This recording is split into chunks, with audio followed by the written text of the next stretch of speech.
আমার কিন্তু রান্নাবান্না করতে বেশ ভালো লাগে, তাই আপনাদের সাথে আরও একটি রেসিপি নিয়ে এসেছি। অনেকের জানা আছে, তবুও আপনাদের সাথে শেয়ার করব। রুই মাছ দিয়ে চাল কুমড়ার তরকারি। চাল কুমড়া আমি অর্ধেক কেটে ভালো মতো ধুয়ে নিয়েছি। এখানে আমি 4 পিস রুই মাছ ভালো মতো ধুয়ে লবণ আর হলুদ দিয়ে মাখিয়ে রেখেছিলাম। এখন আমি একটা পেস্ট তৈরি করব। পেস্ট তৈরি করার জন্য এখানে আমি অল্প একটু আদা বাটা, একটু রসুন বাটা, একটু জিরা বাটা এবং অল্প একটু কাঁচামরিচ বাটা আমি দিয়েছি।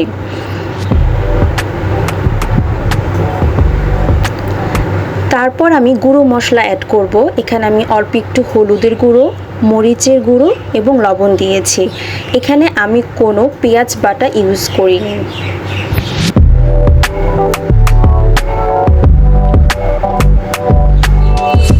তারপর ভালো মতো পানি দিয়ে গুলিয়ে নেব।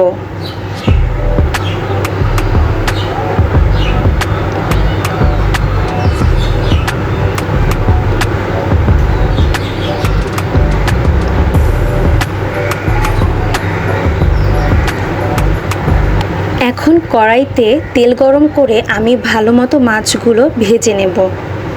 ভাজা হয়ে গেলে উঠিয়ে নেব। তারপর একই তেলে গোটা জিরে এবং 2টো তেজপাতা দিয়ে ভালো মতো নাড়িয়ে চাড়িয়ে আমি চাল কুমড়াগুলো দিয়ে ভালো মতো ভেজে নেব। কয়েক সেকেন্ড ভাজার পরে গুলিয়ে রাখা মশলার পেস্টটা দিয়ে দেব। এখানে কোনো পানি ব্যবহার করব না, কারণ মশলার মধ্যে এমনি পানি ছিল।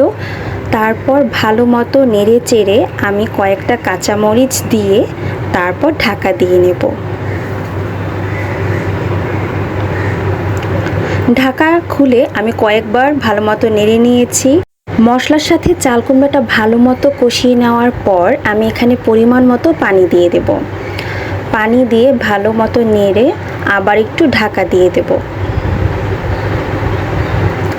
ঢাকনা উল্টিয়ে এখন আমি মাছগুলো দিয়ে আবার একটু ঢাকা দিয়ে দেব, যাতে ঝোলটা কমে আসে। এই তো হয়ে গেল রুই মাছ দিয়ে চাল কুমড়া তরকারি। কেমন লেগেছে জানাবেন এবং লাইক কমেন্ট করতে ভুলবেন না। ধন্যবাদ।